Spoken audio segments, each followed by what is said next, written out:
Assalamualaikum warahmatullahi wabarakatuh. Apa kabar semuanya? Insya Allah hari ini kita akan melanjutkan materi bab 7 tentang puisi rakyat ya. Nah, ini sambungan dari minggu lalu. Kita buka materinya terlebih dahulu.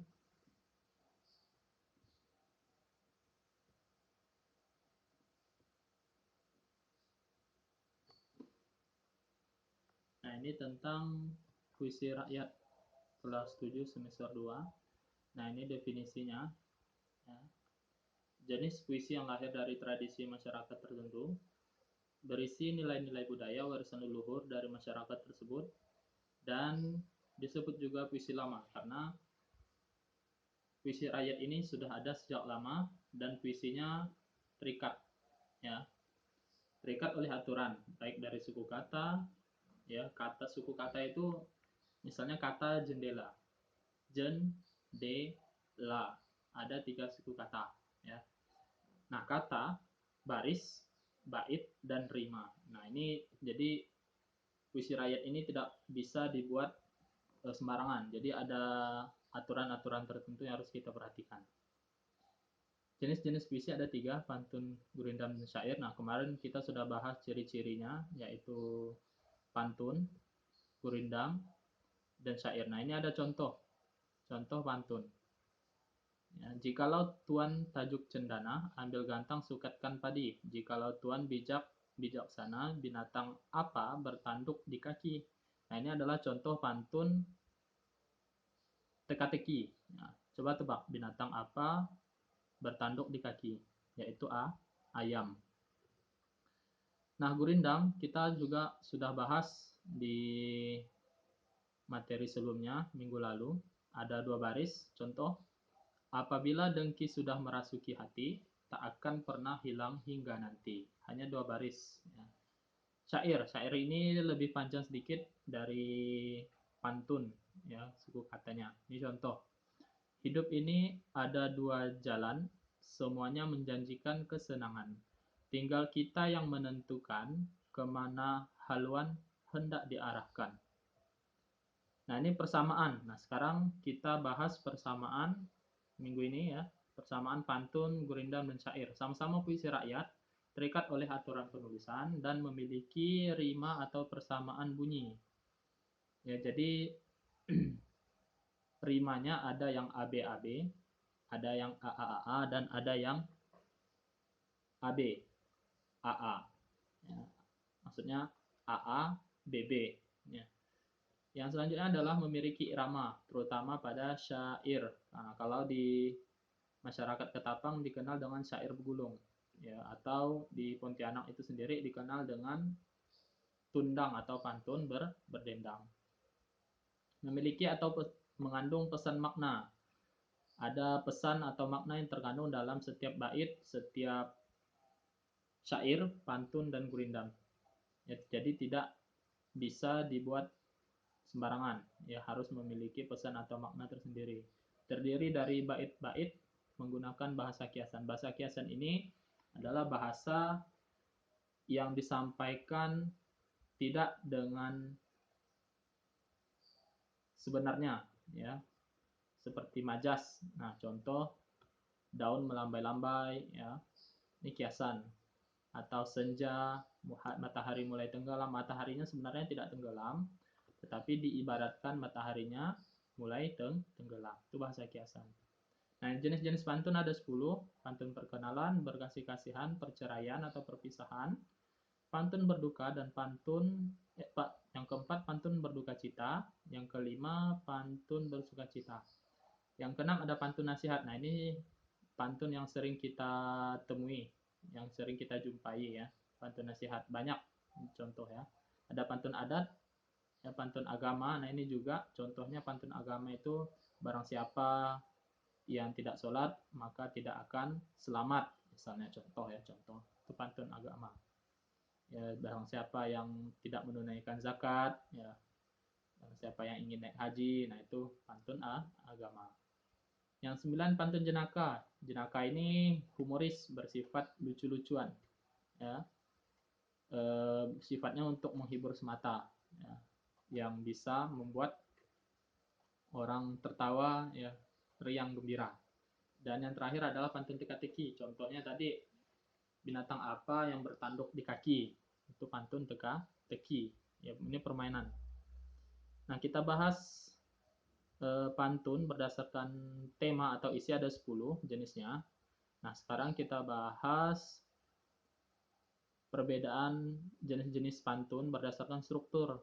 Yang pertama yaitu pantun kilat atau Carmina. Ya. Kenapa disebut Carmina? Ya, ini pantun kilat. Ini hanya terdiri dari 2 baris. Ya. Baris ke-1 sampiran dan baris kedua adalah isi. Rimanya hanya AA. Nah, ini contoh. Ini sering kita temui di kehidupan sehari-hari, di kelas, di sekolah, ya, di masyarakat.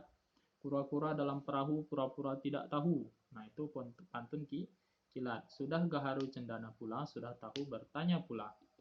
Nah, rimanya 2. AA. Baris 1 sampiran, baris 2 adalah isi. Yang kedua, pantun biasa. Nah, ini sudah dijelaskan tadi di slide ketiga tadi, yaitu ciri-ciri pantun. Banyak kita temui di manapun, ya, di buku, di internet juga banyak. Ini pantun biasa, boleh dicari. Nah, yang ketiga adalah pantun talibun. Pantun talibun ini lebih panjang dari pantun yang biasanya. Dan pantun kilat tadi hanya 2 baris. Pantun biasa ada 4 baris dan pantun talibun ada 6 baris. Baris ke-1 dan sampai 3 itu sampiran, baris ke-4 sampai 6 adalah isi. Rimanya ABC ABC. Nah, ini contoh. Kalau Anda pergi ke barat, jangan pernah membawa anak-anak. Anak menangis tentulah tak ada batas. Kalau Anda ingin sukses di dunia akhirat, belajarlah yang rajin, beribadah yang banyak. Kelak surga akan menunggu di atas. Nah, ini contoh pantun talibun. Lebih ribet dan lebih susah dibanding pantun biasa atau pantun kilat. Ya, jarang ditemui pantun talibun ini. Tapi bukan kita tidak bisa, bisa insya Allah membuatnya, ya. Lanjut, yang keempat pantun berkait. Nah, pantun berkait ini lebih ribet lagi dari pantun biasa, pantun singkat, pantun kilat yang maksudnya, dan pantun talibun tadi. Nah, ini pantun berkait ini contohnya ada 3 bait. Nah, ini contoh 3 bait. Bait 1, 2, dan 3 itu memiliki kaitan atau kalimat yang berulang-ulang. Pantun berkait juga disebut dengan pantun seloka. Ya, terdiri dari 4 baris dalam 1 bait. Nah, contoh, coba lihat. Jalan-jalan ke kota bertemu Umi Pipik, naik motor milik si Dahlan. Jadilah pengendara yang baik agar selamat sampai tujuan. Kalimat yang berwarna merah, naik motor milik si Dahlan, ya, dan agar selamat sampai tujuan, baris kedua dan baris keempat, dimasukkan lagi kepada bait kedua pada baris 1 dan baris ketiga. Bait kedua, ya. Naik motor milik si Dahlan, pergi ke pasar membeli nanas agar selamat sampai tujuan, selalu taatilah lalu lintas. Lanjut ke bait ketiga. Bait ketiga itu tentang kalimat yang berwarna hijau pada bait kedua, baris kedua dan baris keempat kita masukkan pada bait ketiga, baris ke-1 dan baris ketiga. Contoh, pergi ke pasar membeli nanas, saat di jalan ketemu terantip, selalu taatilah lalu lintas supaya jadi pengendara yang tertib. Nah, untuk pantun berkait, per baitnya sama, bait 1, baris 1, 2, sampiran, baris 3, 4 adalah isi. Rimanya sama, AB, AB. Hanya saja yang membedakannya adalah bait 1, 2, dan 3 itu memiliki pengulangan kalimat. Kalimat yang bait 1 ada di kalimat bait 2, kalimat di bait kedua ada diulang lagi di kalimat bait ketiga. Nah, itu berkaitan. Itulah yang disebut pantun berkait. Nah, ini adalah penjelasan pantun yang terdapat di dalam buku paket, ya, buku materi. Nah, ini salah satu contoh kosakata. Surut itu artinya reda atau berkurang, ya. Jadi ini makna kias yang lain, makna lain, ya. Bisa dipakai atau sering dipakai dalam membuat pantun syair gurindam. Surut itu bukan hanya air yang surut, ya, tapi juga reda, berkurang, ya. Virus corona di Cina, ya, pasiennya mulai surut. Jadi pasiennya mulai reda atau mulai berkurang. Tabiat itu sifat, karakter, dan lain-lain. Nah, ini manusia itu insan bisa dikatakan manusia dan lain-lain. Nah, ini bisa juga dibaca di materi nanti. Sampai di sini, terima kasih. Semoga bermanfaat. Terus belajar. Mohon maaf apabila ada yang salah. Ya, kita lihat kembali.